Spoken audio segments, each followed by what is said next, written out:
Hello everyone, welcome back to our next lecture on partnership final account.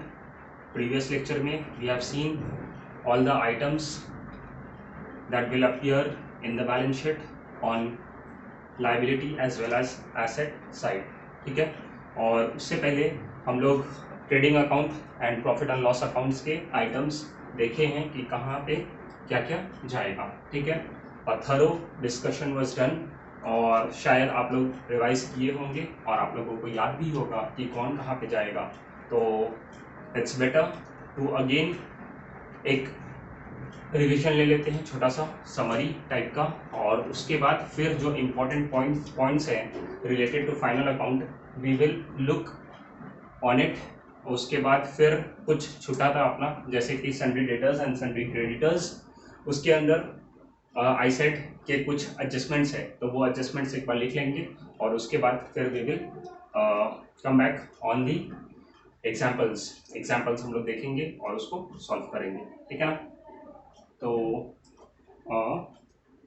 Let's start और देखते हैं उसके अंदर कैसे कैसे प्रोसीड करना है आगे. ठीक है, चलो. तो in the final account we saw that we have to prepare three things in which two are accounts and the other is and the one that is statement. तो सबसे पहला जो है वो हम लोगों का ट्रेडिंग अकाउंट होता है. ठीक है, फिर उसके बाद वी सॉ कि हम लोगों को profit and loss account prepare करना है, फिर हम लोगों को बैलेंस शीट प्रिपेयर करना है. आया समझ में? और एक चीज याद रखिएगा, ये तीनों एक ही ऑर्डर में, सेम ऑर्डर में मतलब प्रिपेयर होता है. मींस पहले आपको ट्रेडिंग अकाउंट बनाना होगा, फिर प्रॉफिट एंड लॉस बनाना होगा, उसके बाद फिर बैलेंस शीट बनेगा. मतलब अगर क्यों ऐसा होता है, क्योंकि जो ट्रेडिंग अकाउंट बनता है वहां से हम लोग निकालते हैं ग्रॉस प्रॉफिट और ग्रॉस लॉस, फिर यही ग्रॉस प्रॉफिट या ग्रॉस लॉस ट्रांसफर किया जाता है प्रॉफिट एंड लॉस अकाउंट में. फिर प्रॉफिट एंड लॉस अकाउंट में हम लोग निकालते हैं नेट प्रॉफिट और नेट लॉस. ठीक है, फिर यही नेट प्रॉफिट या नेट लॉस बैलेंस शीट में ले जाया जाता है और पार्टनर्स के कैपिटल अकाउंट में अगर प्रॉफिट है तो ऐड किया जाता है, अगर लॉस है तो कैपिटल अकाउंट में उसे माइनस किया जाता है. ठीक है, तो फिर ये बैलेंस शीट में चला जाता है और लास्ट में ये बैलेंस शीट हम लोगों का क्या होता है, टैली होता है. करेक्ट है ना? इसलिए ये सीक्वेंस फॉलो करना पड़ता है. पर जब हम लोग सम्स प्रैक्टिस करेंगे तो हम लोग ऐसा नहीं है कि पहले ट्रेडिंग अकाउंट कंप्लीट करेंगे, ग्रॉस प्रॉफिट या ग्रॉस लॉस निकालने के बाद प्रॉफिट एंड लॉस बनाएंगे, प्रॉफिट एंड लॉस में से नेट प्रॉफिट या नेट लॉस निकालने के बाद बैलेंस शीट बनाएंगे. ऐसा नहीं है, हम लोग साइमल्टेनियसली तीनों चीज प्रिपेयर करेंगे. ठीक है ना, और तीनों एक बार में निकल जाएगा. हाँ, यही है, जब सब कुछ हो जाएगा तो सबसे पहले ट्रेडिंग अकाउंट क्लोज होगा, फिर ट्रेडिंग अकाउंट क्लोज होने के बाद फिर प्रॉफिट एंड लॉस पे आएंगे और फिर प्रॉफिट एंड लॉस के बाद हम लोग बैलेंस शीट पे आएंगे. ठीक है, करेक्ट. तो ऐसा सीक्वेंस रहेगा, बट ऐसा नहीं है कि हम लोग पहले एक को कंप्लीट करेंगे फिर दूसरे को फिर तीसरे को. ऐसा नहीं है, हम लोग तीनों को साथ में लेकर चलेंगे, जैसे हम लोग किया करते थे क्लास 11th के फाइनल अकाउंट में भी, है कि नहीं?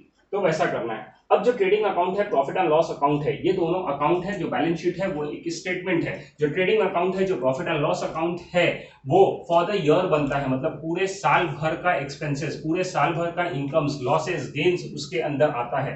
बट जो स्टेटमेंट है वो सिर्फ पर्टिकुलर एक दिन के लिए बनता है, और जो एक दिन के लिए बनता है वो क्या है, स्टेटमेंट है. आया समझ में?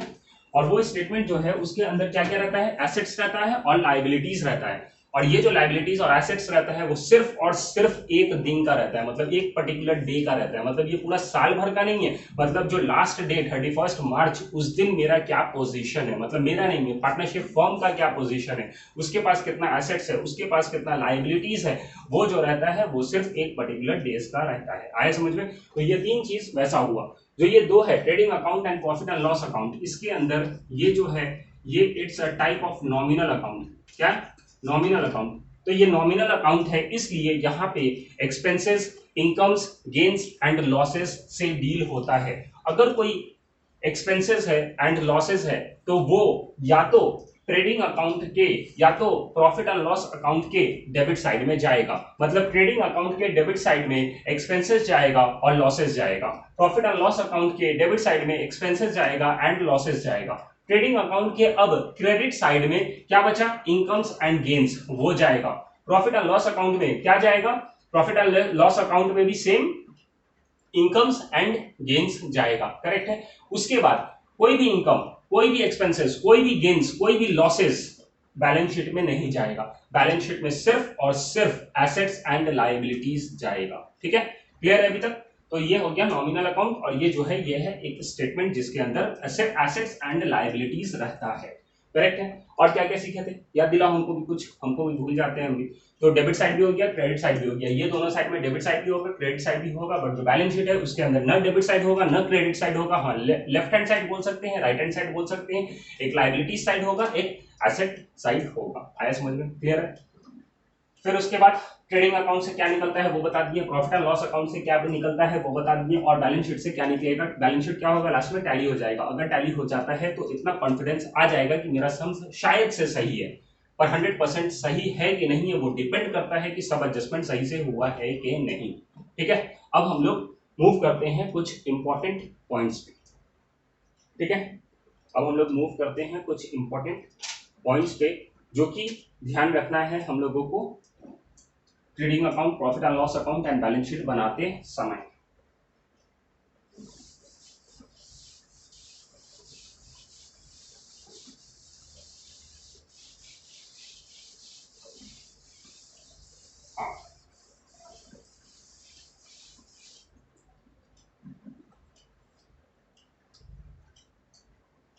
तो ऐसा करते हैं, कुछ नोट्स बनाते हैं। वो नोट्स एक बार खुद अपने मन से जो जो याद आ रहा है related to trading account, profit and loss account, balance sheet, वो नोट्स एक बार हम लोग देखते हैं, ठीक है। क्या क्या हो सकता है देखो एक बार, क्या हो सकता है trading account. Trading account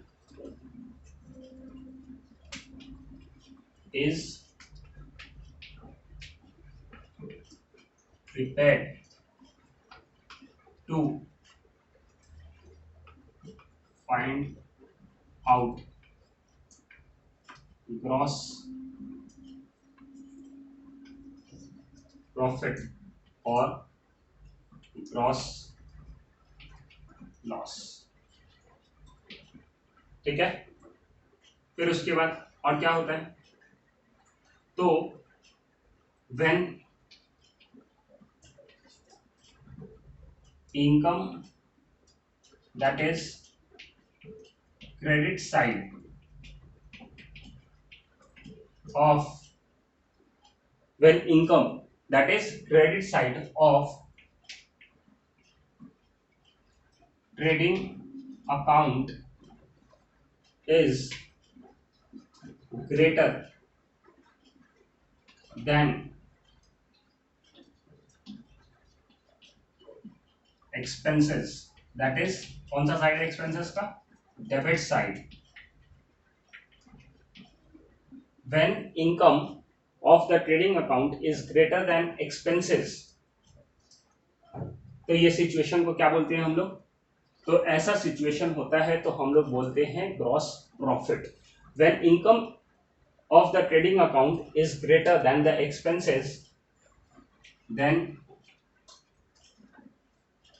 it is a case of gross profit, ठीक है। एंड वाइस वर्सा, मतलब उल्टा, अगर income that is credit side of the trading account is lesser than the expenses that is debit side, then it is a case of gross loss हो जाएगा। Gross profit कब होगा, जब income ज्यादा है एक्सपेंसेस से, तब ग्रॉस प्रॉफिट होगा।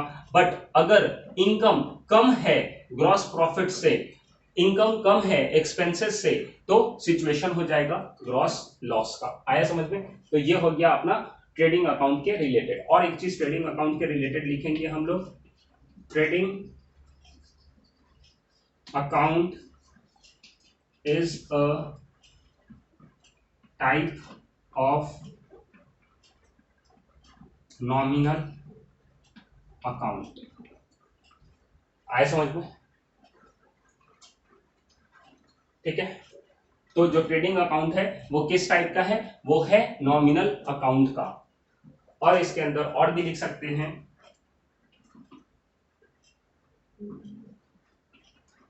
all the directly related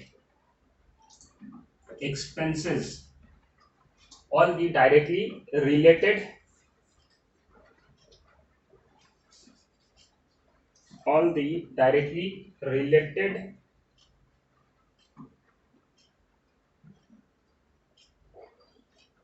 all the directly related सब लिखना पड़ेगा, expenses, incomes, gains and losses are recorded in trading account. आया समझ में? क्लियर है? तो ये 4 पॉइंट हम लोग लिखे हैं किसके रिलेटेड? ट्रेडिंग अकाउंट के रिलेटेड। तो यही 4 पॉइंट आप लोग एक बार नोट डाउन कीजिए और इसको लिखिए।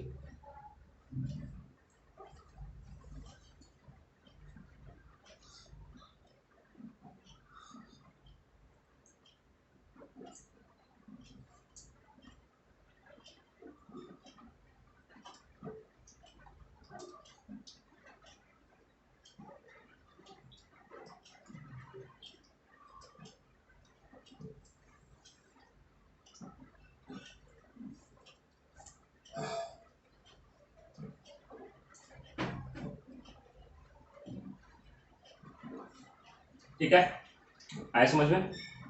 देन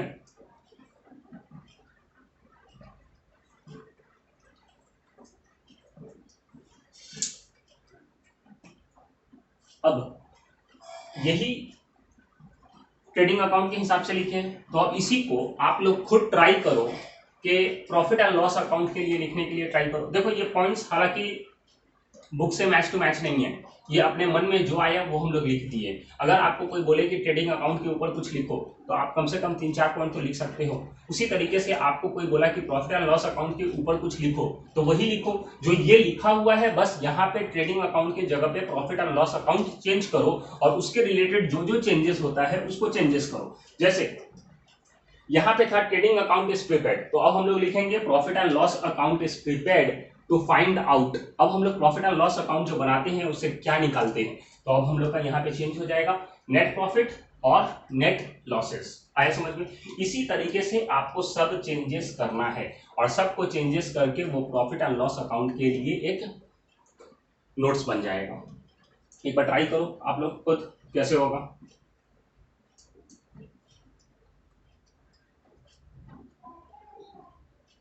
तो ये ट्रेडिंग अकाउंट की जगह पे आप क्या लिख सकते हो? Profit and loss account is prepared to find out net profit और नेट लॉस। ठीक है, फिर उसके बाद when the income that is credit side of, अब यहाँ पे फिर ट्रेडिंग अकाउंट की जगह क्या हो जाएगा? profit and loss account is greater than the expenses that is debit side, then it is a case of अब gross profit नहीं, क्योंकि ये profit and loss account है तो अब क्या हो जाएगा? net profit and vice versa। मतलब जब इनकम लेस हो जाएगा, लेसर हो जाएगा देन एक्सपेंसेस, तब वो जो केस बनेगा वो बन जाएगा नेट लॉस का। ठीक है, फिर यहाँ पे अगेन ट्रेडिंग अकाउंट है तो इसको हटाओ और इसको लिख दो profit and loss account is a type of nominal account ही है, क्योंकि यहाँ पे भी सब expenses incomes losses and gains आता है। फिर उसके बाद क्या है? ऑल द डायरेक्टली नहीं, अब यहाँ पे हो जाएगा indirectly related expenses income gains losses are recorded in the, अब ये क्या हो जाएगा? ट्रेडिंग अकाउंट की जगह पे प्रॉफिट एंड लॉस अकाउंट। आ गया समझ में? तो ये प्रॉफिट एंड लॉस अकाउंट के लिए हो गया। तो ये तो मेरे लिए पॉसिबल था कि हम यहाँ पे रफ किए और प्रॉफिट एंड लॉस अकाउंट लिख दिया और चेंजेस कर दिए, बट आप लोगों के लिए पॉसिबल नहीं होगा, तो आप लोगों को अलग से ये चारों पॉइंट्स को फिर से लिखना पड़ेगा। ठीक है, तो लिख लीजिए इसको भी।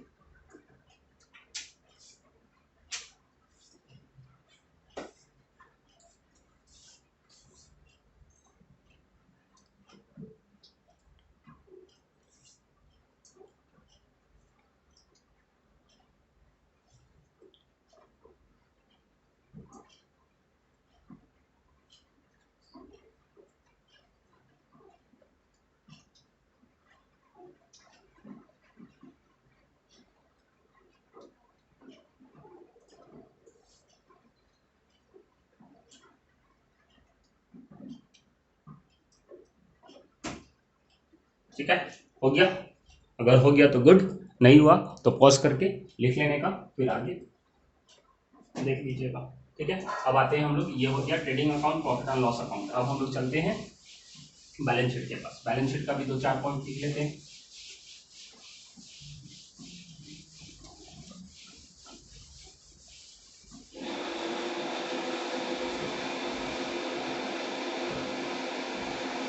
सबसे पहले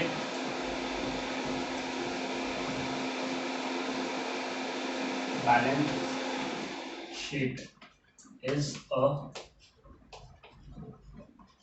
स्टेटमेंट। ठीक है, it is prepared, it is prepared to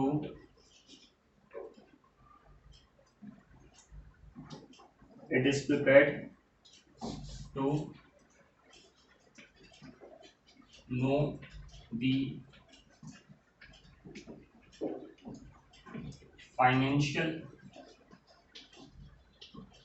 position as on date। याद होगा एज ऑन डेट। अगर trading account, profit and loss account में, वहां पे एक पॉइंट आप लोग और लिख सकते हैं कि trading account and profit and loss account is prepared for the year, मतलब पूरे साल भर का। But the balance sheet is prepared to know, क्या चीज क्यों बनाते हैं हम लोग बैलेंस शीट? बनाते हैं क्योंकि हम लोगों को फाइनेंशियल पोजीशन पता चले। कब पता चले? कौन सा डेट को? एज ऑन डेट, मतलब एक पर्टिकुलर डेट को। ठीक है, थर्ड। और क्या लिख सकते हैं? Balance sheet includes assets and liabilities।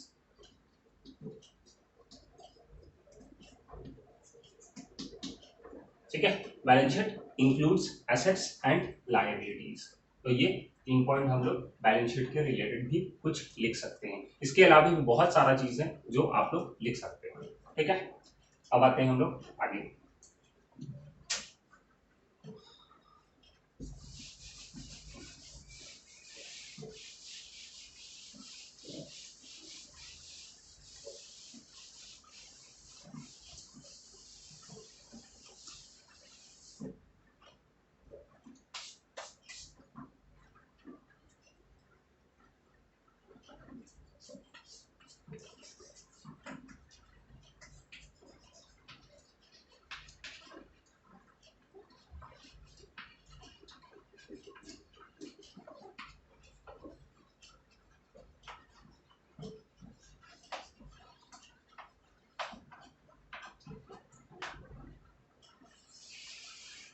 Adjustments related to sundry debtors, ये बहुत बहुत इंपॉर्टेंट है ये। और इसके बाद जो हम एडजस्टमेंट्स बनाएंगे रिलेटेड टू सन्ड्री क्रेडिटर्स, ये दोनों बहुत इंपॉर्टेंट है। मतलब ये दोनों को आपको एकदम इंपॉर्टेंट करके लिखना है। मतलब सन्ड्री डेटर्स के लिए कभी भी हम लोग बैलेंस शीट में, क्योंकि सन्ड्री डेटर्स क्या है? मेरा एसेट्स है, मतलब कस्टमर है। ये ऐसा कस्टमर है जिसको हम उधार सामान बेचे हैं और उससे हमको पैसा मिलने वाला है। तो जब उससे हमको पैसा मिलने वाला है मतलब वो मेरा एसेट्स है।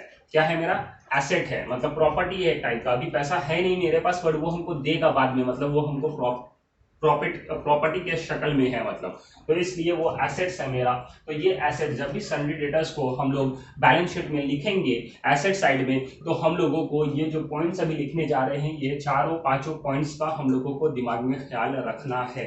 ये बहुत बहुत इंपॉर्टेंट है, मतलब इसी सीक्वेंस में हम लोगों को फॉलो करना पड़ेगा। ठीक है, पक्का? चलो, तो इसके अंदर सबसे पहला जो है वो क्या है?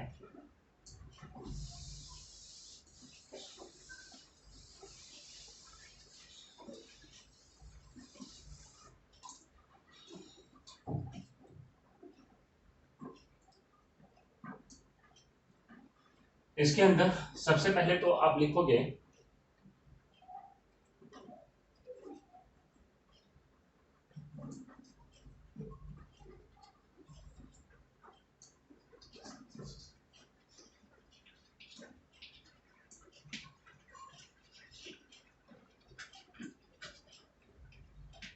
सन्ड्री डेटर्स का बैलेंस जो कि आपको कहाँ मिल जाएगा, ट्रायल बैलेंस में मिलेगा।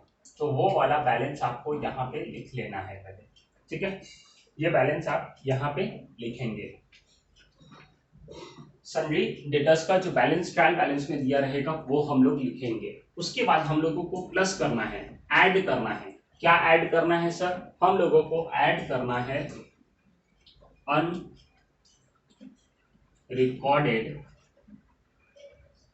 Unrecorded credit sales.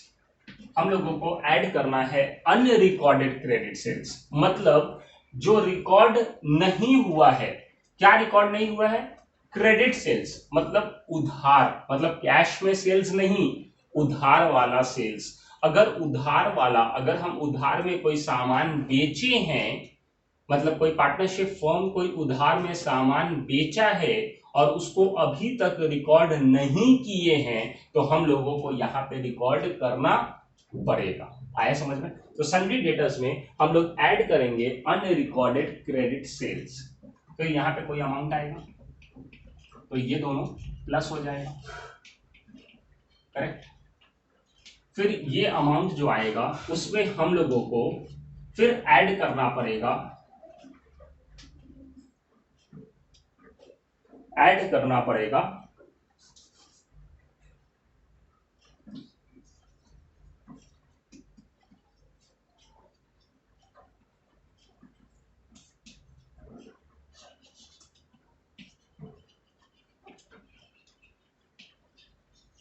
Bill receivable dishonoured. मतलब ये जो बिल्स रिसीवेबल होता है, मतलब ऐसा होता है कि हमको एक बिल दिया जाता है, जो कस्टमर्स हमको बिल देता है और बोलता है कि ये बिल को आप अपने पास रखो और ये बिल 2 महीना बाद आकर हमको दिखाना और हम तुमको इसके बदले में जो पैसा बाकी है वो पैसा हम तुमको दे देंगे। बट हुआ क्या कि जब 2 महीना हम अपने पास वो बिल रखे और वो बिल ले जाकर उसको दिए और बोले अब हमको पैसा दे दो, तो वो हमको पैसा नहीं दिया, तो उसको बोलते हैं डिसऑनर्ड। मतलब जिस दिन देने का वादा किया था उस दिन हमको पैसा नहीं दिया, तो इसलिए हमको उसका अकाउंट को बढ़ाना पड़ता है। क्योंकि जब वो हमको बिल दिया था तो हम लोग उसका अकाउंट को, कस्टमर का अकाउंट को कम कर दिए थे। हम लोग माने थे कि वो पैसा दे देगा, तो इसलिए उसका अकाउंट हम लोग कम कर दिए थे। पर जिस दिन वो बुलाया हमको पैसा देने के लिए, उस दिन जब हम उसके पास गए तो वो हमको पैसा नहीं दिया, इसलिए हमको उसका अकाउंट को बढ़ा देना पड़ेगा। समझ में आया? तो इसका और भी हम लोग जो स्टडी करेंगे, क्योंकि आपको बताए हैं बिल रिसीवेबल्स और बिल्स पेएबल के रिलेटेड एक चैप्टर है अपना बिल्स ऑफ एक्सचेंज, उसके अंदर इसका क्लैरिटी और अच्छा आ जाएगा। अच्छा एक बात बताओ, हम यहाँ पे भूल गए हैं कि अनरिकॉर्डेड क्रेडिट सेल्स को ऐड क्यों कर रहे हैं हम लोग? ऐड इसलिए कर रहे हैं क्योंकि हम लोग सामान बेचे हैं कस्टमर्स को, और क्योंकि ये कस्टमर्स का अकाउंट है, बैलेंस है, तो कस्टमर्स का अकाउंट है और कस्टमर्स को हम सामान बेचे हैं, उधार में बेचे हैं, मतलब कस्टमर से हमको पैसा चाहिए बाद में। उधार बेचे हैं मतलब पैसा चाहिए, तो हम ये रिकॉर्ड नहीं किए थे। मान लो पहले अभी तक बाकी था 100 रुपया, पर हम 20 रुपया का सामान और उधार में बेचे हैं, तो अब उससे हमको कितना लेना रहेगा? 120 रुपया। मतलब 100 रुपया तो पहले बाकी था, 20 रुपया का हम सामान बेचे हैं पर रिकॉर्ड नहीं किए हैं, इसलिए अब रिकॉर्ड करेंगे। और 100 रुपया बाकी था, 20 रुपया इसका, 120 रुपया देना पड़ेगा। इसलिए यहाँ पे हम लोग प्लस किए हैं। मतलब मान लो 100 रुपया पहले का बाकी था, 20 रुपया का सामान बेचे थे, वो रिकॉर्ड नहीं किए थे, इसलिए उसको ऐड किए। उसके बाद ये 100 + 20 120, और उसके अंदर फिर ऐड करेंगे बिल्स रिसीवेबल डिसऑनर्ड। आया समझ में? क्लियर है? तो ये पॉइंट, ये सीक्वेंस जो चल रहा है, यही सीक्वेंस आप लोगों को लिखना पड़ेगा, ठीक है। तो ये हो गया बिल्स रिसीवेबल डिसऑनर्ड, और यहाँ पे एक अमाउंट आ जाएगा, करेक्ट है। अब इसमें से आपको माइनस करना है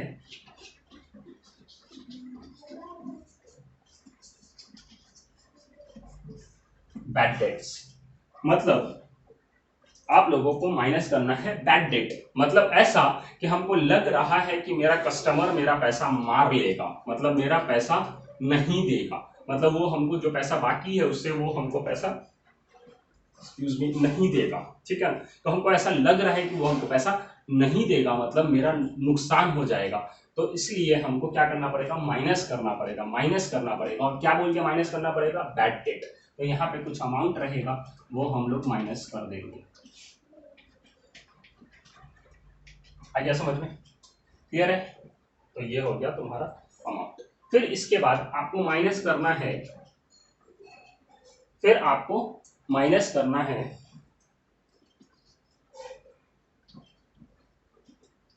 रिजर्व फॉर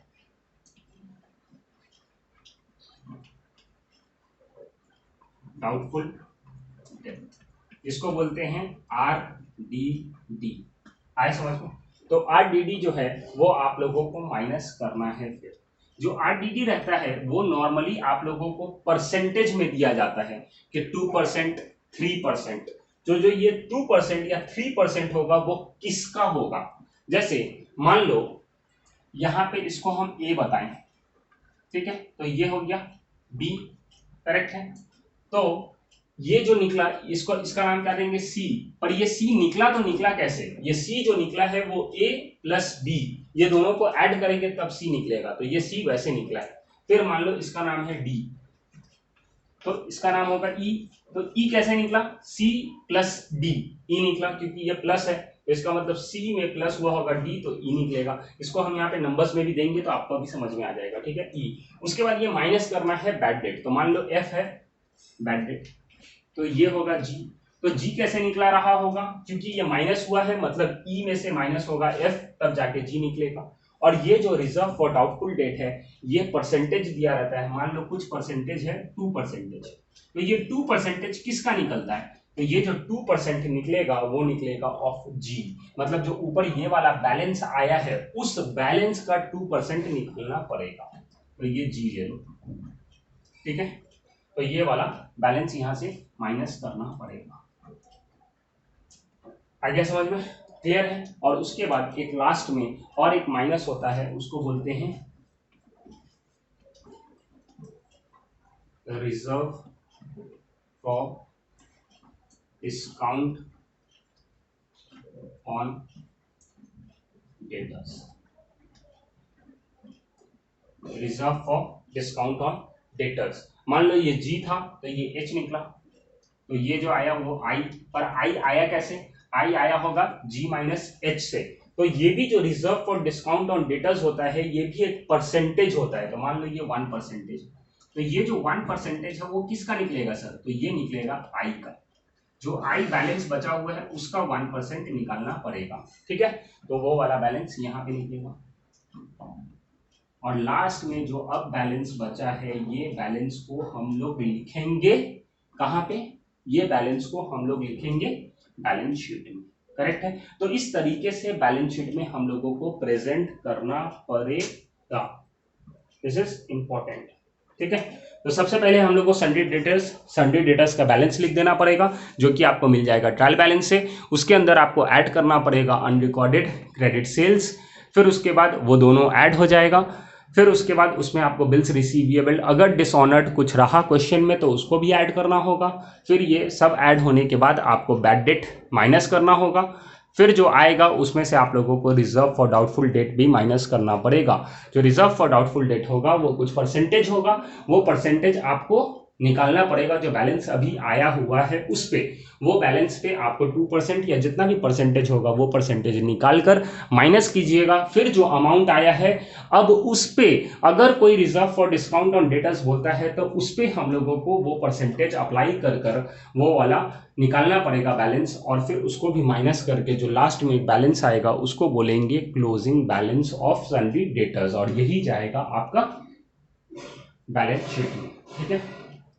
तो यहाँ पे जो हम लोग बोले हैं बैलेंस, इसको हम लोग बोल सकते हैं ओपनिंग सन्ड्री डेटर्स बैलेंस, और लास्ट में जो आएगा आंसर अपना वो हो जाएगा क्लोजिंग सन्ड्री डेटर्स बैलेंस। आए समझ में। अगर यही सारा चीज को हम एक अमाउंट में लेकर चले, मतलब अमाउंट के शक्ल में, यहाँ पे तो अभी फिगर्स नहीं है तो हम लोगों को उतना अच्छा नहीं समझ में आ रहा, तो हम यहाँ पे क्या करते हैं एक अमाउंट ले लेते हैं, वो अमाउंट के हिसाब से यहाँ पे कैलकुलेट करके लास्ट का बैलेंस निकालते हैं, ठीक है। अगर मान लो हम लोगों के क्वेश्चन में दिया है कि ओपनिंग जो है सन्डी डेटर्स वो है 10,000, मतलब 10,000 रुपया बाकी था, और 5,000 रुपया ऐसा है जो अभी तक हम लोग रिकॉर्ड नहीं किए हैं, तो ये दोनों क्या करना पड़ेगा प्लस, तो कितना आ जाएगा 15,000 रुपीज। फिर ये बिल्स रिसीवेबल मान लो 5,000 का दिया हुआ है क्वेश्चन में, तो इसको भी क्या करना होगा प्लस, तो कितना आ जाएगा 20,000 रुपीज। आया समझ में? अब इसमें से माइनस करना है बैड डेट, तो बैड डेट मान लो हम लोगों का है 2,000 रुपया, तो 2,000 मान लो दिया हुआ रहेगा, तो इसको माइनस कर देंगे, तो कितना आ जाएगा 18,000 रुपीज। करेक्ट है। अब यहां से हम लोगों को बताया है रिजर्व फॉर डाउटफुल डेट, उसको माइनस करो, और बताया है 2%, तो अब 2% किसका निकलेगा, अब 2% जो निकालेंगे वो 18,000 का निकालेंगे, ना कि 10,000 का, ना 15,000 का, ना 20,000 का, 18,000 का 2% निकालेंगे, और वो 2% आ जाएगा आपका 360 रुपीज। ठीक है, अब इसको भी क्या करना है माइनस, तो माइनस करके यहाँ पे लिख दो, तो 17,640 आया समझ में। अब उसके बाद बोलता है कि reserve for discount on debtors भी निकालो, कितना परसेंटेज 1%, बट अब 1% किसका सर, तो 1% अब ये जो बैलेंस बचा है इसका, मतलब ना 10,000 का, ना 15,000 का, ना 20,000 का, ना 18,000 का भी नहीं, अब जो बैलेंस बचा हुआ है उसका, तो इसका 1% निकालेंगे, तो 1% निकल जाएगा आपका तकरीबन 176.4 पैसे, तो ये हो जाएगा आपका कुछ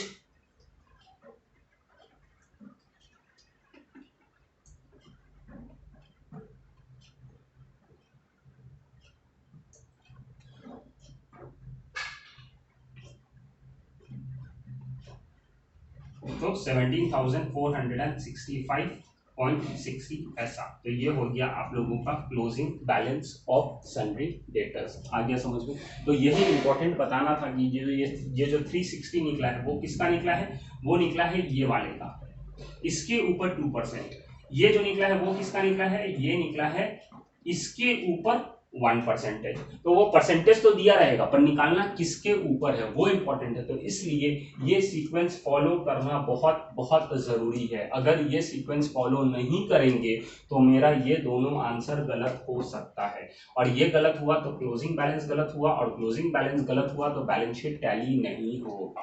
आया समझ में? क्लियर? तो ये वाला सीक्वेंस आपको याद रखना पड़ेगा।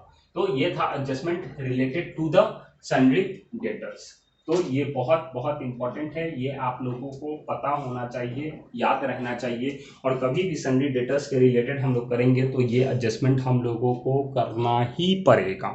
ठीक है, तो इसको याद रखिएगा।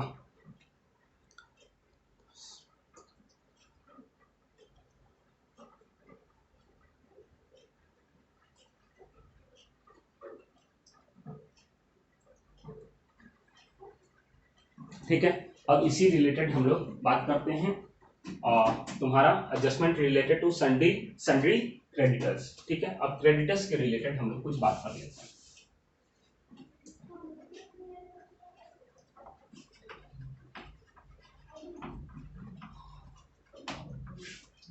ठीक है, तो क्रेडिटर्स के लिए अब वैसे ही चेंजेस करते चले जाते हैं, जहां जहां चेंजेस हो सकता है अपना, तो यहां हो जाएगा ओपनिंग सन्ड्री क्रेडिटर्स बैलेंस, फिर आ जाएगा अनरिकॉर्डेड क्रेडिट। अब सेल्स के जगह पे क्या होगा, ये क्रेडिटर्स का बात हो रहा है, मतलब जिससे हम परचेज करते हैं, तो वहां पे आ जाएगा क्रेडिट, अनरिकॉर्डेड क्रेडिट परचेज, मतलब उससे हम सामान खरीदे हैं उधार पर अभी तक रिकॉर्ड नहीं किए हैं, मतलब हमको रिकॉर्ड करना पड़ेगा, इसलिए हमको प्लस करना पड़ेगा। आए समझ में? फिर उसके बाद आपका आ जाएगा बिल्स रिसीवेबल के जगह पे, अब ये हो जाएगा बिल्स पेएबल डिसऑनर्ड। आए समझ में? Bills payable dishonoured. उसके बाद ये रिजर्व फॉर डाउटफुल डेट्स, ये आता है सन्ड्री डेटर्स के केस में, बट ये आपका क्रेडिटर्स के केस में ये चीज नहीं दिखने मिलेगा, ये चीज नहीं दिखने मिलता है नॉर्मली। ठीक है,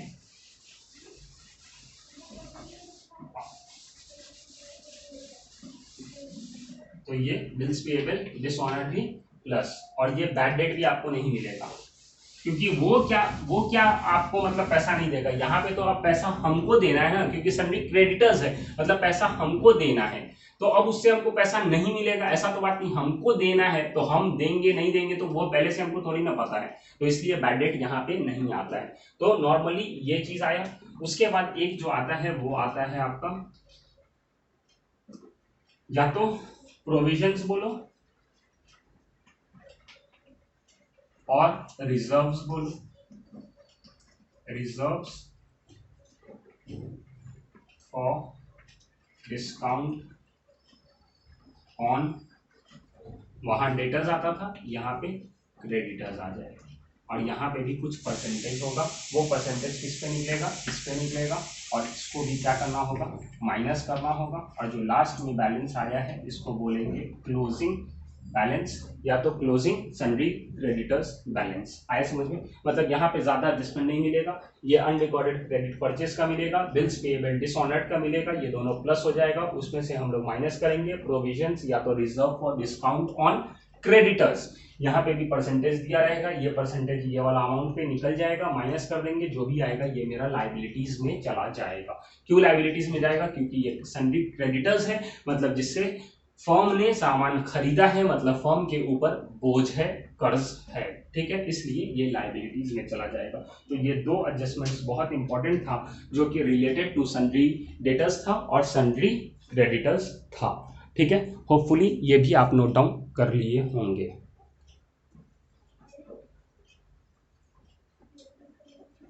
ठीक है, अब क्योंकि हम लोग इतना सारा चीज किए हैं, ट्रेडिंग अकाउंट का, प्रॉफिट एंड लॉस अकाउंट का और बैलेंस शीट का, इतना सारा आइटम्स हम लोग देखे हैं, तो अभी एक क्विक रिवीजन हमको करना है आप लोगों के साथ और देखना है कि आप लोगों को आइटम्स जो है वो पता है कि नहीं कि वो कहाँ जाने वाला है।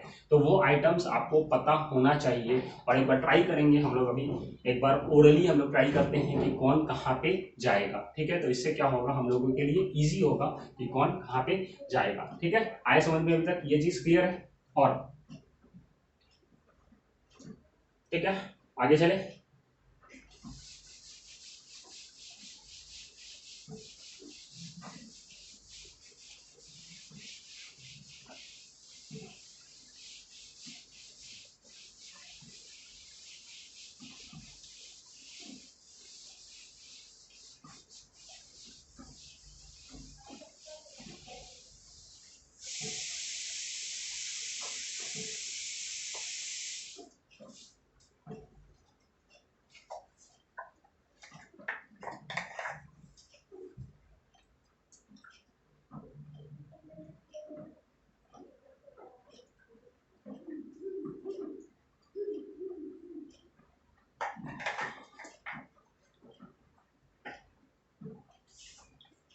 चलो अब ट्राई करते हैं हम लोग अगेन।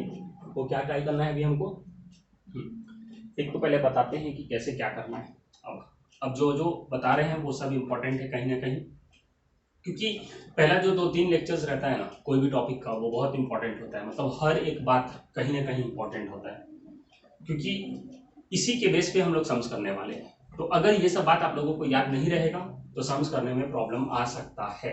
तो इसलिए जितना भी बात हो रहा है ये सब बात को याद रखने का कोशिश करना, हो सके अगर नोट हो सकता है तो नोट भी करते रहना अपने वर्ड्स में, ताकि याद रहेगा ये सब बात। आए समझ? अब आते हैं हम लोग आगे। अब जो क्वेश्चंस रहेगा वो कैसा रहेगा, आप लोगों को दिया रहेगा ट्रायल बैलेंस, ठीक है। और ये जो ट्रायल बैलेंसेस होता है उसके अंदर ऐसा कुछ रहता है, एक रहता है पर्टिकुलर्स, एक रहेगा डेबिट साइड और एक रहेगा क्रेडिट साइड। आया समझ? ये पर्टिकुलर्स रहेगा, एक रहेगा डेबिट साइड, एक रहेगा क्रेडिट साइड। किसका? ट्रायल बैलेंस का। ट्रायल बैलेंस का एक रहेगा पर्टिकुलर्स, एक रहेगा डेबिट बैलेंस, एक रहेगा क्रेडिट बैलेंस। तो इस तरीके से आपको बहुत सारा आइटम्स का नाम दिया रहेगा यहाँ पे। अब ये सारा आइटम्स के जो दिया हुआ है उस आइटम्स के बदौलत और उसके साथ साथ आपको एडजस्टमेंट्स दिया रहेगा। तो ये ट्रायल बैलेंस और साथ साथ एडजस्टमेंट, इसको दोनों को देखते हुए और ये दोनों का हेल्प लेते हुए हम लोगों को प्रिपेयर करना होता है final account. Final account prepare करना मतलब हम लोगों को 3 चीज प्रिपेयर करना, मतलब एक तो ट्रेडिंग अकाउंट प्रिपेयर करना, दूसरा profit and loss account prepare करना और तीसरा बैलेंस शीट प्रिपेयर करना। ठीक है, तो ये तीनों चीज प्रिपेयर करना होता है with the help of the trading, with the help of the trial balance and the adjustments given. ठीक है, अब बहुत बहुत इंपॉर्टेंट चीज कि क्या है, यहाँ पे आप लोगों को बहुत सारा आइटम्स दिया रहेगा, वो आइटम्स या तो डेबिट साइड में होगा या तो क्रेडिट साइड में होगा। तो जो भी ट्रायल बैलेंस आप लोगों को दिया रहेगा वो ट्रायल बैलेंस आप लोगों का 100% मैच होगा। ये क्वेश्चन में ही दिया रहेगा, मतलब वो ट्रायल बैलेंस आप कभी भी देखोगे तो डेबिट साइड भी सेम रहेगा और क्रेडिट साइड भी सेम रहेगा, अलग अलग आइटम्स रहेगा, कोई आइटम्स का डेबिट बैलेंस होगा, कोई आइटम्स का क्रेडिट बैलेंस होगा। आए समझ? तो करना क्या है सर हम लोगों को करना है, आप लोगों को याद भी होगा शायद से कि अगर कोई डेबिट बैलेंस है, यहाँ पे कोई भी डेबिट बैलेंस है, मतलब इस साइड कोई भी आइटम्स लिखा हुआ है, तो ये सारा का सारा आइटम्स जो है वो उठ कर चला जाएगा, वो उठ कर चला जाएगा। कहाँ जाएगा? जितना भी डेबिट साइड में है ट्रायल बैलेंस के, वो सारा का सारा आइटम उठ कर जाना चाहिए। कहाँ जाना चाहिए? वो या तो जाना चाहिए ट्रेडिंग अकाउंट में, या जाना चाहिए प्रॉफिट एंड लॉस अकाउंट में, या जाना चाहिए बैलेंस शीट में। सर तो आप नया बात क्या बताएं? वो तो हमको भी पता है कि सर ट्रेडिंग अकाउंट में ही लिखना पड़ेगा, या तो प्रॉफिट एंड लॉस अकाउंट में लिखना होगा, या तो बैलेंस शीट में लिखना होगा, क्योंकि यहां जब क्वेश्चन में दिया है मतलब कहीं ना कहीं तो जाएगा। तो आप नया बात क्या बता दीजिए हम लोगों को? तो बताना ये है कि जो भी डेबिट साइड में रहेगा ट्रायल बैलेंस के, वो या तो या ट्रेडिंग अकाउंट के डेबिट साइड में जाएगा। ये अब इंपॉर्टेंट है कि या तो ट्रेडिंग अकाउंट में गया तो डेबिट साइड में जाएगा, या तो प्रॉफिट एंड लॉस अकाउंट में गया तो भी डेबिट साइड में जाएगा, और या तो ये दोनों में नहीं गया और बैलेंस शीट में गया, तो बैलेंस शीट में तो क्योंकि ना डेबिट साइड होता है ना क्रेडिट साइड होता है, तो ये जाएगा एसेट में, जो कि हम बताए हुए हैं। बहुत बहुत इंपॉर्टेंट चीज है। जैसे एक एग्जांपल ले लो, यहां दिया हुआ है सैलरी 40,000 रुपीज, फिर दिया हुआ है वेजेस 20,000 रुपीज। तो अगर ये एग्जाम्पल्स है, अगर ये एग्जाम्पल है कि पहला है सैलरी 40,000 रुपीज, कहाँ पे? डेबिट में, मतलब ये तो पक्का हो गया है कि सर ये तो जाएगा या तो ट्रेडिंग अकाउंट के डेबिट में, या तो प्रॉफिट एंड लॉस अकाउंट के डेबिट में, या तो बैलेंस शीट के एसेट साइड में। पर ये सैलरी है, तो हम लोग डिस्कस कर चुके हैं सैलरी मेरा होता है एक्सपेंस। तो सैलरी जब एक्सपेंस होता है मतलब एसेट या लायबिलिटी तो नहीं है, मतलब बैलेंस शीट में तो नहीं जाएगा, तो जाएगा या तो ट्रेडिंग अकाउंट में या तो प्रॉफिट एंड लॉस अकाउंट में। सर ट्रेडिंग अकाउंट में कब जाएगा? जब डायरेक्टली रिलेटेड होगा तब जाएगा। क्या ये डायरेक्टली रिलेटेड है? नहीं। तो ये इनडायरेक्टली रिलेटेड है, मतलब ये ट्रेडिंग अकाउंट में नहीं जाएगा, ये जाएगा प्रॉफिट एंड लॉस में। तो सर ये प्रॉफिट एंड लॉस में तो जाएगा, बट कौन सा साइड जाएगा? क्योंकि ये डेबिट साइड है और एक्सपेंसेस है, तो ये डेबिट साइड में चला जाएगा। आया समझ में? इस तरीके से हम लोगों को समझना है। फिर वेजेस अगेन आपको डेबिट साइड में दिया हुआ है, मतलब ये कहां जाएगा? या तो ट्रेडिंग अकाउंट के डेबिट, या तो प्रॉफिट एंड लॉस अकाउंट के डेबिट, या तो बैलेंस शीट के एसेट में। तो सर ये तो वेजेस है, मतलब ये एक्सपेंसेस है, मतलब एक्सपेंसेस है, मतलब ना एसेट है ना लायबिलिटी है, तो ये बैलेंस शीट में तो नहीं जाएगा। ये या तो जाएगा ट्रेडिंग में या तो जाएगा प्रॉफिट एंड लॉस में। अब ये चेक करो कि ये कौन सा है, ये डायरेक्टली रिलेटेड है या इनडायरेक्टली रिलेटेड है? सर ये डायरेक्टली रिलेटेड है, मतलब जो सामान हम बनाते हैं, ये सामान बनाने के लिए जो स्टाफ को पैसा देते हैं, वही स्टाफ को पैसा जो देते हैं उसको बोलते हैं वेजेस, मतलब ये डायरेक्टली रिलेटेड है। तो जब ये डायरेक्टली रिलेटेड है तो हम लोगों को इसको कहां ले जाना होगा? ट्रेडिंग अकाउंट में। ट्रेडिंग अकाउंट में ले जाएंगे तो कौन सा साइड ले जाना होगा? डेबिट साइड में ले जाना पड़ेगा। ये एकदम समझ लो, थंब रूल है और ये इंपॉर्टेंट है। ऐसे समझ में? उसी तरीके से अगर ट्रायल बैलेंसेस में कुछ दिया हुआ है क्रेडिट साइड में, तो ये कहां जाएगा?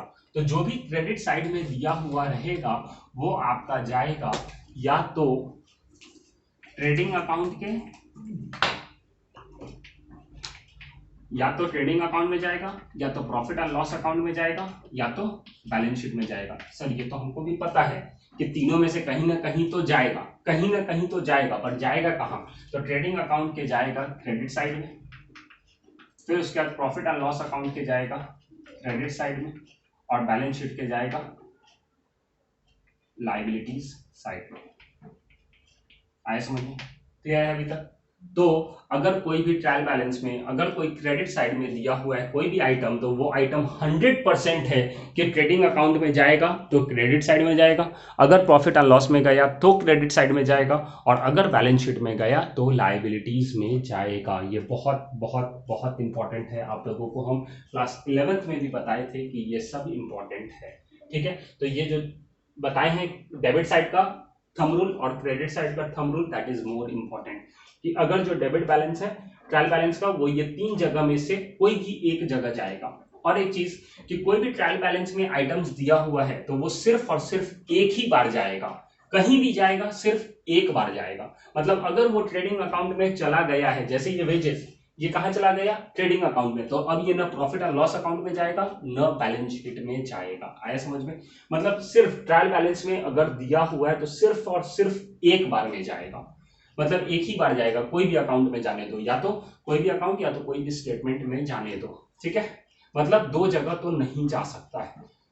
पर वही ट्रायल बैलेंस में नहीं है और एडजस्टमेंट्स में दिया हुआ है कुछ, तो जब एडजस्टमेंट्स में दिया रहेगा तो मिनिमम दो जगह जाएगा, या तो ट्रेडिंग अकाउंट में जाए, तो हो सकता है कि प्रॉफिट एंड लॉस अकाउंट में भी चला जाएगा, या तो ट्रेडिंग अकाउंट में गया तो बैलेंस शीट में भी जा सकता है, या तो प्रॉफिट एंड लॉस अकाउंट में गया तो बैलेंस शीट में भी जा सकता है। मतलब इस तरीके का कोई भी कॉम्बिनेशन हो सकता है। मतलब मिनिमम तो दो इफेक्ट तो होता है। कब होता है बट? जब आपका एडजस्टमेंट्स दिया रहता है तब। बट एडजस्टमेंट्स नहीं है और सिर्फ ट्रायल बैलेंस है तो सिर्फ और सिर्फ एक ही जगह पोस्टिंग होगा।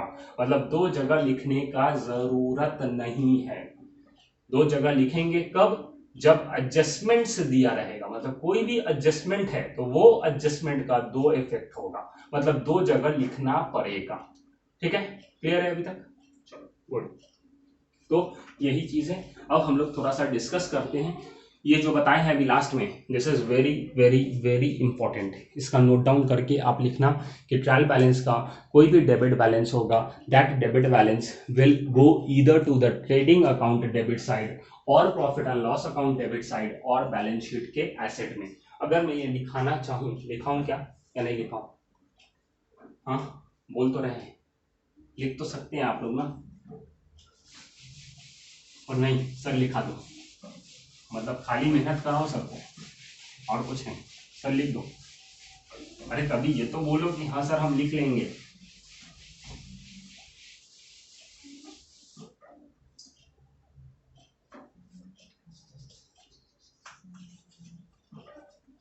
Debit balance of trial balance will either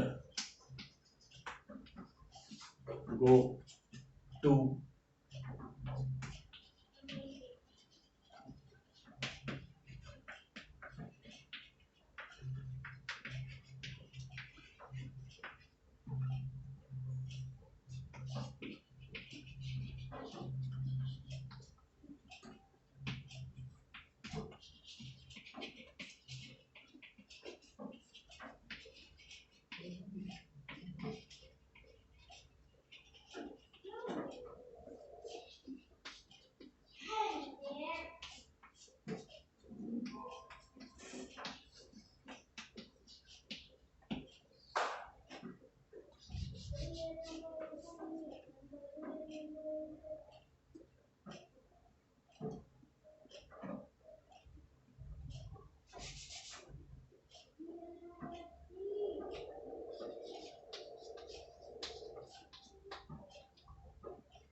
ठीक है, क्या लिखा?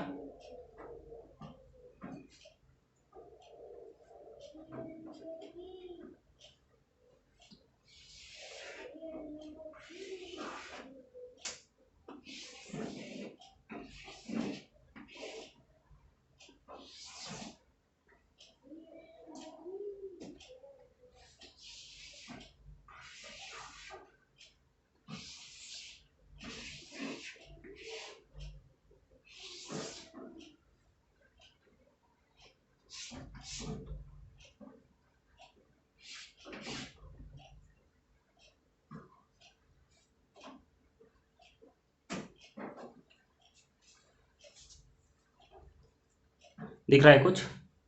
क्या दिखा? Debit balance of the trial balance will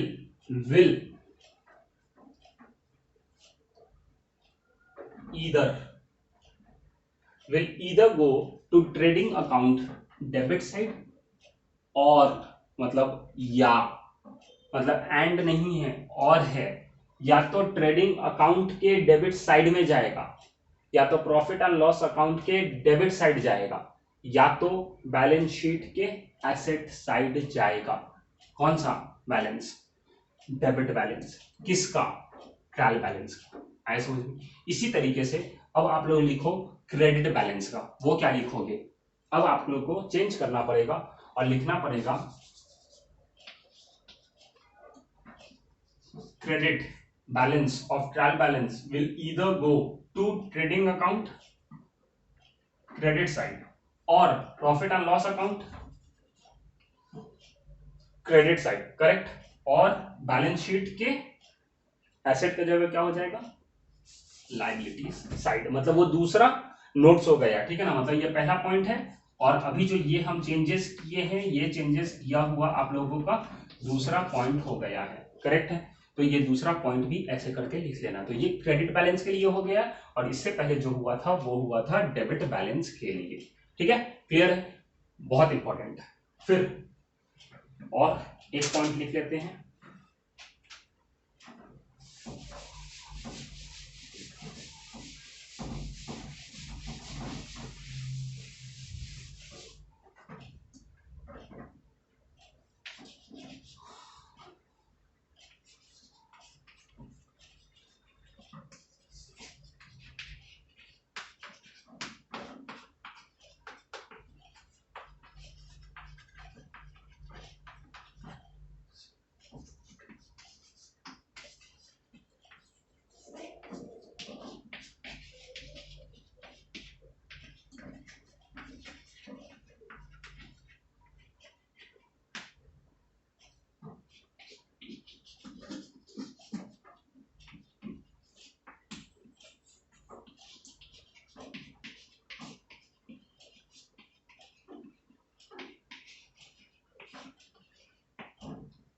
लिखा? क्या लिखा हुआ है? Items given in the trial balance will only be posted, मतलब सिर्फ पोस्ट होगा वंस, मतलब सिर्फ एक बार। कहां? इन ट्रेडिंग अकाउंट, और अगर ट्रेडिंग अकाउंट में नहीं हुआ तो प्रॉफिट एंड लॉस में हो जाएगा, अगर प्रॉफिट एंड लॉस में भी नहीं हुआ तो बैलेंस शीट में हो जाएगा। मतलब तीनों में से कोई भी एक जगह वो जो आइटम्स दिया हुआ है ट्रायल बैलेंस में वो पोस्ट होगा, और सिर्फ वंस। मतलब अगर ट्रेडिंग अकाउंट में हो गया है तो प्रॉफिट एंड लॉस अकाउंट में, बैलेंस शीट में नहीं होगा। अगर प्रॉफिट एंड लॉस अकाउंट में हुआ है तो ट्रेडिंग अकाउंट बैलेंस शीट में नहीं होगा, और अगर बैलेंस शीट में हुआ है तो trading account profit and loss account में नहीं होगा। मतलब सिर्फ और सिर्फ एक ही जगह जाएगा, तीनों में से कहीं भी जाने दो पर एक जगह जाएगा, ठीक है। आए समझ में? लास्ट पॉइंट, चौथा पॉइंट, दैट इज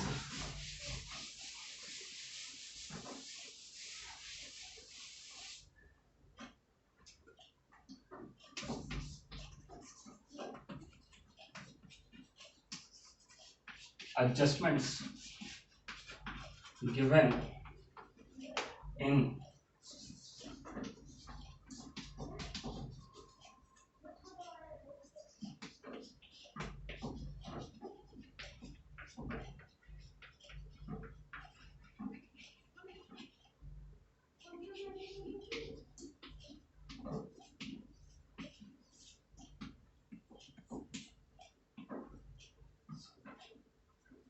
ठीक है।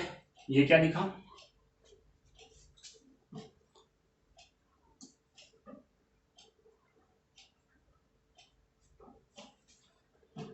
adjustments given in questions will have minimum 2 effects। मतलब जो एडजस्टमेंट्स दिया रहेगा हम लोगों को क्वेश्चन में, वो क्वेश्चन में जो एडजस्टमेंट्स दिया रहेगा उस एडजस्टमेंट्स का मिनिमम, कम से कम 2 इफेक्ट होगा। मतलब कम से कम 2 जगह जाएगा, कम से कम 2 बार लिखना पड़ेगा, तो उसको बोलते हैं एडजस्टमेंट्स का इफेक्ट देना। तो एडजस्टमेंट अगर क्वेश्चन में दिया हुआ है तो उसको रिकॉर्ड करेंगे 2 बार, कहीं भी हो मिनिमम 2 बार, हो सकता है कि 3 बार भी करना पड़े, पर मिनिमम 2 बार तो करना पड़ेगा। इसलिए यहाँ पे टर्म्स आया है मिनिमम 2 इफेक्ट, मतलब it can be more than 2 effect. तो जहां पे आएगा जैसे आएगा वैसे देखेंगे, पर ये सारा पॉइंट्स आप लोगों को याद रखना है। आ गया समझ में? क्लियर है? अब हम लोग चलते हैं आइटम्स पे। कुछ आइटम्स हम लोग देखेंगे, वो आइटम्स का क्या क्या करना है वो हम लोगों को चेक करना है। ठीक है, तो अब आते हैं हम लोग, इतना सारा इंपॉर्टेंट पॉइंट्स आप लोगों को बताए हैं, वो इंपॉर्टेंट पॉइंट्स आप लोगों को याद रखना है। अब आते हैं हम लोग पेज नंबर 24 पे। पेज नंबर 24, वहां पे इलस्ट्रेशन नंबर 1, वो इलस्ट्रेशन पे आप लोग आइए और उसको पेज नंबर कौन सा 24 वहां पे आ जाओ।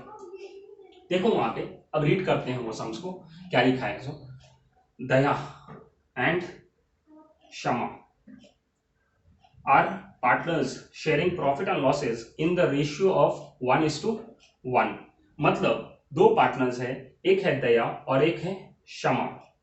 ठीक है, ये जो 2 पार्टनर्स है, इन लोग प्रॉफिट एंड लॉस शेयर करते हैं। कितने रेशियो में? 1:1। मतलब एक का हिस्सा हो गया 1/2, मतलब 1 उसका हिस्सा है और प्लस दोनों का ऐड करके 2, तो 1/2, और दूसरा का भी क्या हो गया 1/2। करेक्ट है।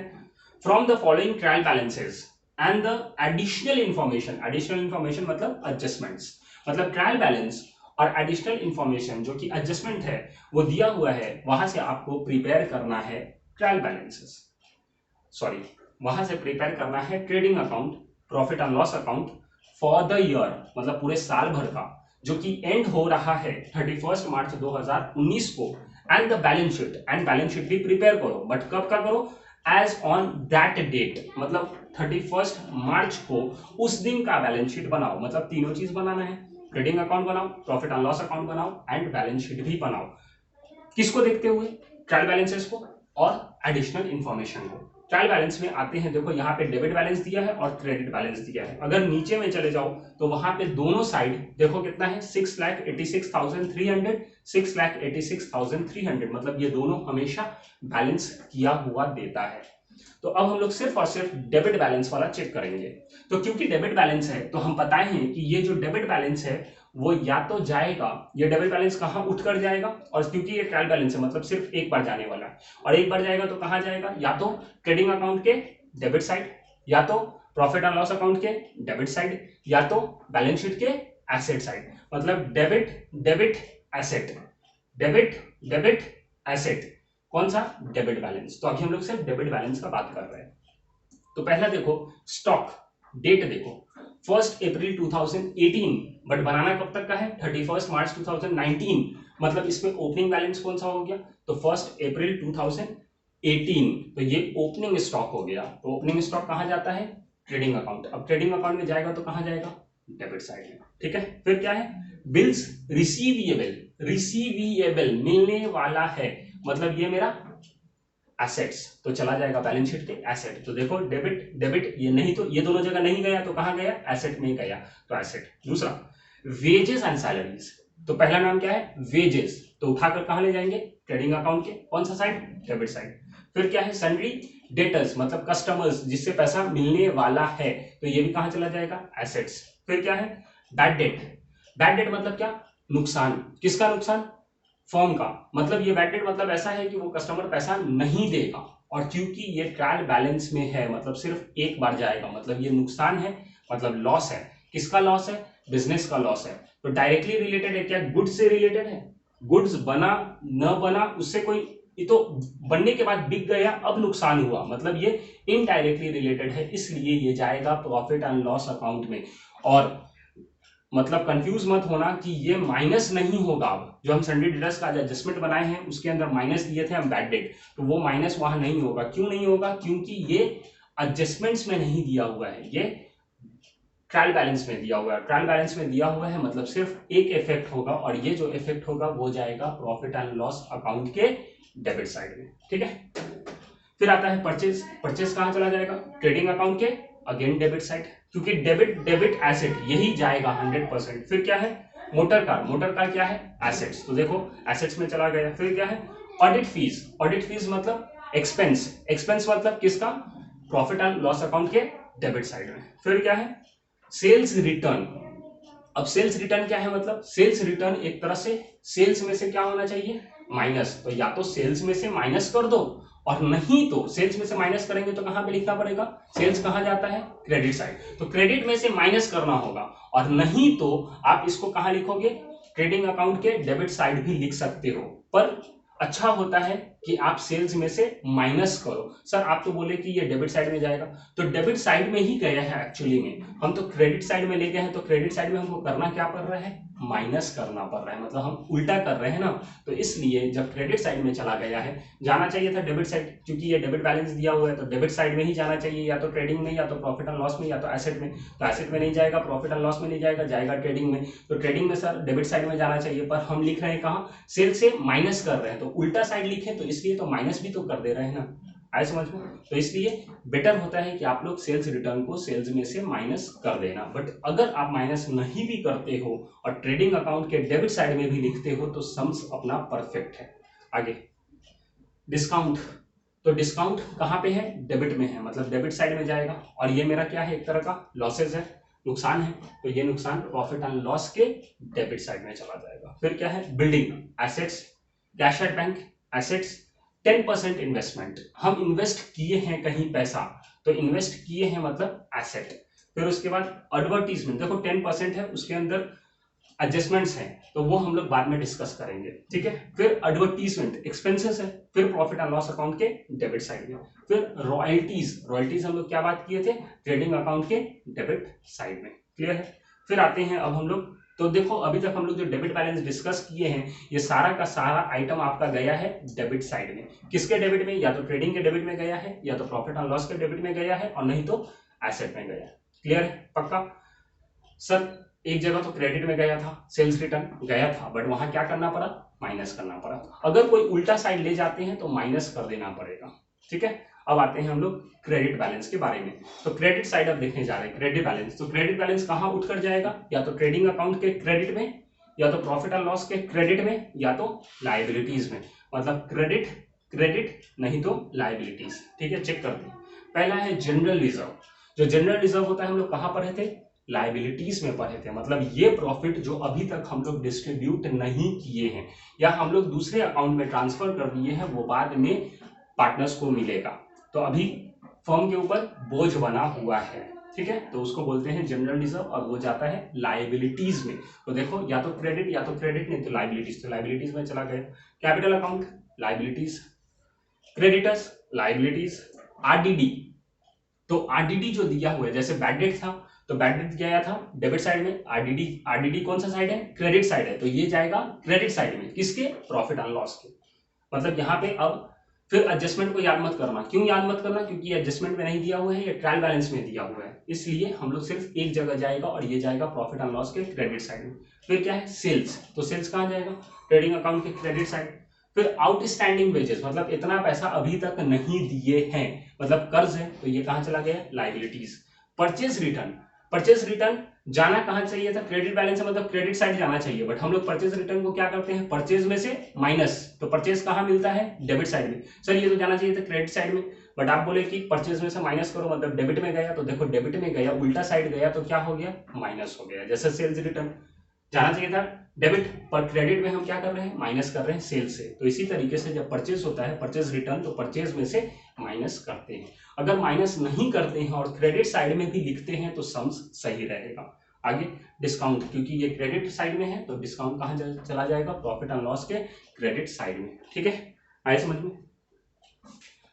अब हम यहाँ पे एडजस्टमेंट डिस्कस नहीं कर रहे हैं आप लोगों से, ये सम्स को हम सिर्फ और सिर्फ ट्रायल बैलेंस डिस्कस किए हैं उसके आइटम्स। इसी तरीके से अब दूसरा सम्स में जाते हैं और सिर्फ हम लोग उसका ट्रायल बैलेंस को डिस्कस करते हैं। ये जो सम्स है वो बाद में हम लोग देखेंगे।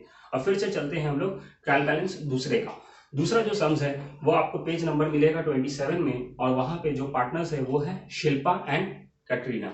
ठीक है, ये दो पार्टनर्स मिलकर एक बिजनेस कर रहे हैं, उसके अंदर का अब हम लोग ट्रायल बैलेंस चेक करने जा रहे हैं। तो फिर से सिर्फ ट्रायल बैलेंस डिस्कस करेंगे, सिर्फ आइडिया होगा कि आइटम्स कहाँ पे जा रहा है। सम्स तो फिर हम करेंगे, ऐसा नहीं है कि फर्स्ट से सर हम सेकंड में आ गए तो फर्स्ट करने वाले हैं, बाद में फिर डिस्कस करेंगे क्योंकि टाइम ज्यादा हो रहा है लंबा, तो अभी सम्स करना पॉसिबल नहीं है, तो सम्स नेक्स्ट लेक्चर में हम लोग स्टार्ट करेंगे। ठीक है, तो सेकंड जो एग्जांपल्स है उसका हम लोग सिर्फ ट्रायल बैलेंस को डिस्कस करते हैं। फिर से डेबिट बैलेंस पे आ जाओ, सिर्फ डेबिट साइड में क्या क्या दिया हुआ है और बताओ कहाँ कहाँ जाएगा। Land and building, very good, कहाँ पे, एसेट्स। फिर फर्नीचर, एसेट्स। फिर सन्ड्री डेटर्स, एसेट। देखो या तो डेबिट नहीं तो एसेट, अभी तक सब एसेट में चला गया, वेरी गुड, सही है। आगे स्टॉक, कौन सा स्टॉक है, ओपनिंग, तो ट्रेडिंग अकाउंट के डेबिट।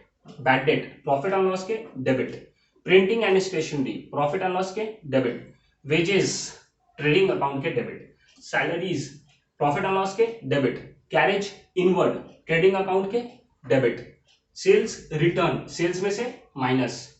ड्रॉइंग्स हम लोग कहाँ लिखते थे, ड्रॉइंग्स कहाँ जाता है, कैपिटल अकाउंट हम लोग बनाते थे।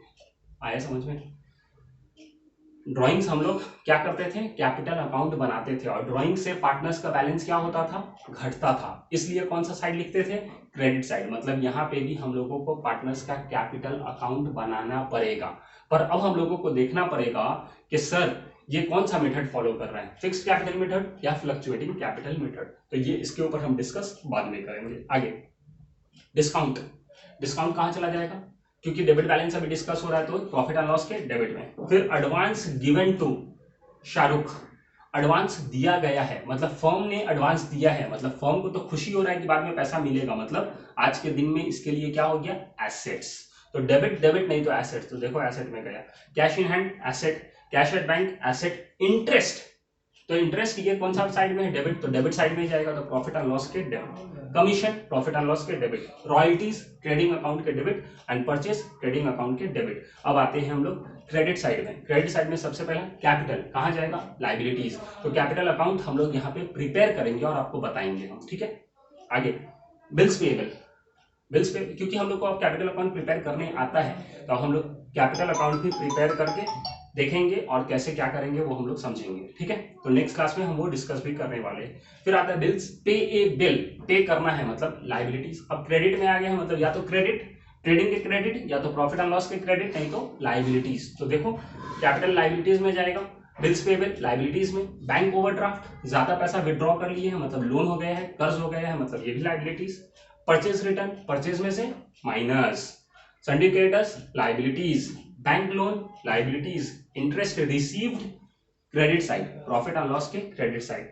आरडीडी, प्रॉफिट एंड लॉस के credit side. Sales, trading account के क्रेडिट साइड। तो इतना सारा चीज हम लोग डिस्कस किए और ये देखे हैं कि जो भी डेबिट बैलेंस होता है वो या तो डेबिट में जाता है ट्रेडिंग अकाउंट के, या तो प्रॉफिट एंड लॉस के डेबिट, नहीं तो एसेट। जो क्रेडिट बैलेंस है वो या तो ट्रेडिंग अकाउंट के क्रेडिट में, या तो प्रॉफिट एंड लॉस के क्रेडिट में, नहीं तो लाइबिलिटीज में। तो यही सिर्फ आप लोगों को एक बार डिस्कस कराना था कि ये आइटम्स है, ये देखो कहाँ कहाँ जा रहा है। अब हम लोग नेक्स्ट क्लास से डायरेक्टली सम्स पे जंप करेंगे और सम्स को हम लोग करेंगे, ठीक है। आए समझ में, तो होप आप लोगों को समझ में आया हो।